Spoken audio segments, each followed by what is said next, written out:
agora surpreenda-se com o perfume, o paladar e o poder curativo das ervas aromáticas e medicinais.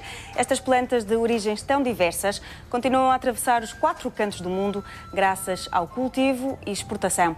Apure os sentidos e descubra por que são tão procuradas.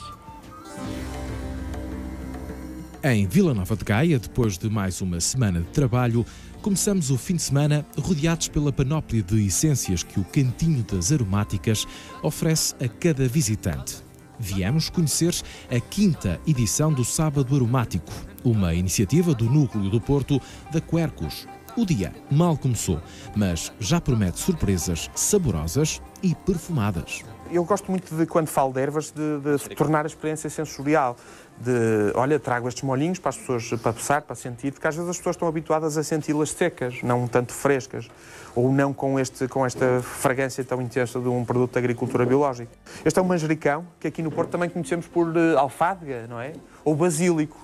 Os italianos chamam-lhe basílico. O que é que tu costumas fazer com isto? Bueno, esto na comida italiana se utiliza muito, na Argentina também, para fazer pesto, saladas. Eu utilizo muitas vezes ervas aromáticas em uma salada. Coloco coentros, manjericão, então uno vai trincando e vai abrindo novos sabores. O manjericão é uma das 150 espécies de plantas aromáticas e medicinais que podemos encontrar nestes 2,5 hectares. É nesta quinta, situada na freguesia de Canidelo, que se encontra a maior área de cultivo em modo de produção biológica destas ervas no país. As ervas aromáticas têm importância que já todos conhecemos, tanto medicinais como nas aromaterapias e nos cozinhados, nomeadamente, e têm um papel importante não só nessas áreas, mas nos ecossistemas, pois elas são um complemento essencial em qualquer sistema agrícola que seja sustentável, porque elas têm um papel importante na atração dos insetos, portanto, e na polinização. Ou seja, elas ajudam que também outros legumes, outras hortícolas se reproduzam neste tipo de agricultura.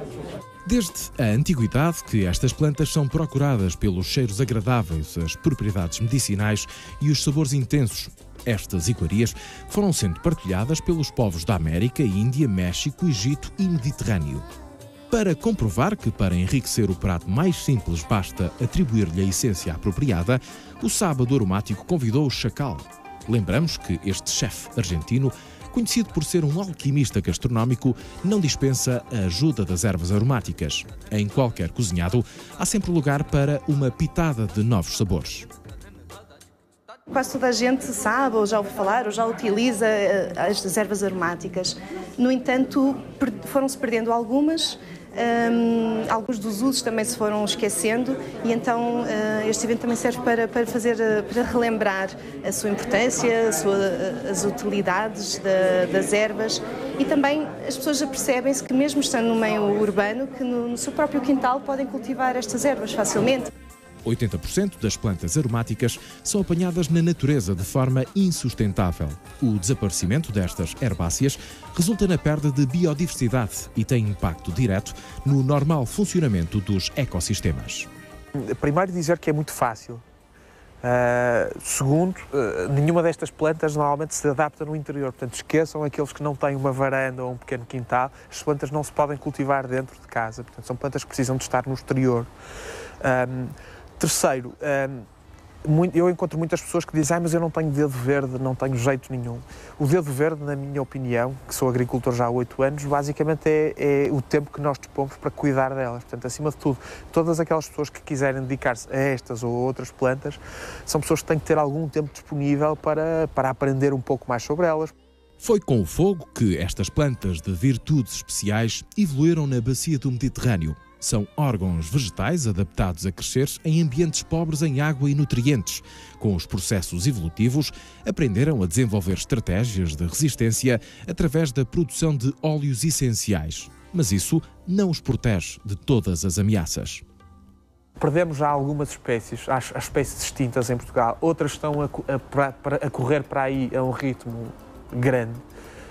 Há também apanha indiscriminada e muita em alguns parques naturais, só temos um parque nacional do país.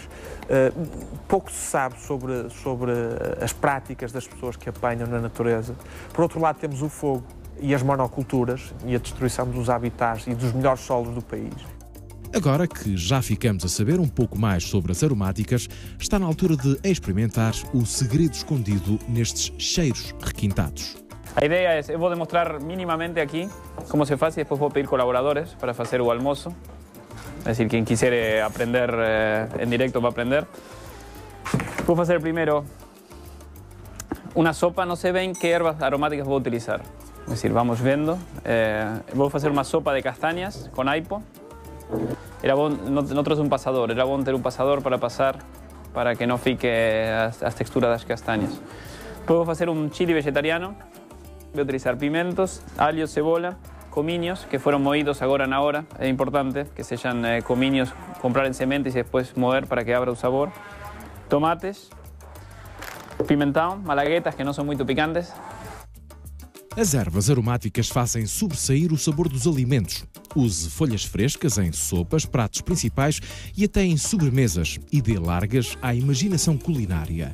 No creme de castanhas, o aipo e o manjericão picado dão um toque especial a esta sopa, que ficará mais exótica se juntar cardamomo, uma especiaria de origem indiana. Já no chili aromático, experimente a combinação de malagueta moída com os cominhos e os coentros frescos picados. O resultado são pratos coloridos e saborosos, com o toque da fragrância mágica destes condimentos naturais. Resta-nos desejar-lhe um bom apetite e ótimos momentos culinários aromáticos.